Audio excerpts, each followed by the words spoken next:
pretenzijos, kurios nieko nekainuoja. Čia užteks visai šeimai, savo viską apsodinsiu. Sveiko sodo pradžia – natūralios trąšos. Atėjo laikas gaminti sriubą mūsų sodui. Vasarinis genėjimas – gausus rudeninis derlius. Obuoliai, kurie gauna daug saulės, ryškesni, saldesni, ni. Sodininko kalendorius jau šiandien 9 val. Per LRT.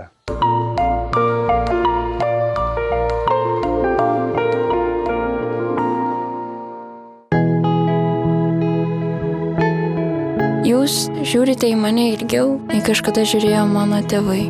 Kasdien 6 vaikams Lietuvoje trūksta budinčių ir nuolatinių globėjų. Daugiau informacijos globoscentrai.lt.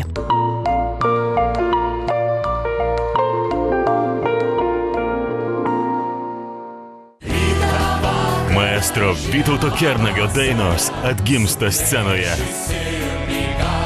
Ryškiausi ir gražiausi mūsų balsai. Žodžiai ir skambesys, kuris įkvėpė ir vienija kartas. Nepamirštamas ir nepakartojamas koncertas. Vytauto Kernagio kodeksas. Joninių antradienį, 21 val. Per LRT televiziją. Medininkų didvyris Juozas Janonis. Sunku šnekėti. Tiek laikas žaizdas gydo. Liūdna, kad tas gyvenimas pasibaigė dar neprasidėjęs. Išsaugoja laisvės sieną. Ketvirtadienį 19:30 per LRT. Ką daryti, jei gyvenime pasitaiko dar viena proga? Dabar jau trauktis nebėra kur. Oi. Auksinio proto vasaros lygoje žais tie, kuriems iki pergalės trūko visai nedaug.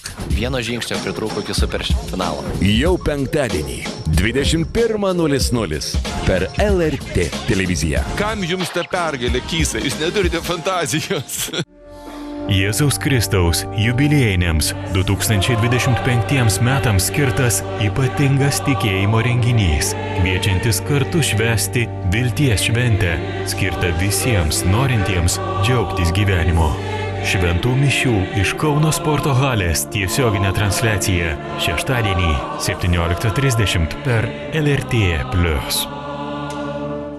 Rašytojas, kuriam sakė, kad jis niekada nevaikščios, tačiau jis nusprendė eiti per nuostabią Prancūzijos gamtą, eiti į netikėtą susitikimą su pačiu savimi.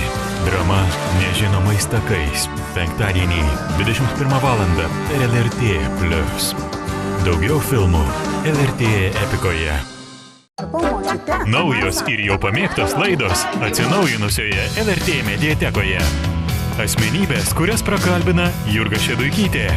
Modernių močiučių gyvenimo užkulisiai. Tikros išgelbėtų gyvybių istorijos ir pamokos. Geros savijautos patarimai su Livija Gratauskienė. Namų stiliaus ir estetikos idėjos. Kiekvieną savaitę naujos laidos. Žiūrėkite atsinaujinusioje LRT mediatekoje.